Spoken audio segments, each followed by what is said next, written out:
If you're feeling tired, even though you feel that you're doing all the right things when it comes to your health and wellness, it might not be your body. It might be that beautiful nervous system. As women and as mamas, we hold a lot, and sometimes we don't need life or situations to change. We need our response to them to change. So today, I invite you to try this. Pause and take one slow, deep breath before you quickly answer. Say, let me think about that instead of reacting.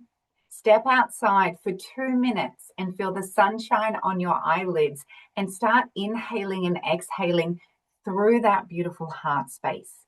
These tiny shifts, they signal to your body that you are calm, you are safe, and you are spacious. And when you feel those things, your mind feels clear, your heart opens, your energy steadies, and your patience and your emotional capacity, it returns. So sometimes balance, it's not just about doing more, it's about your energy coming home.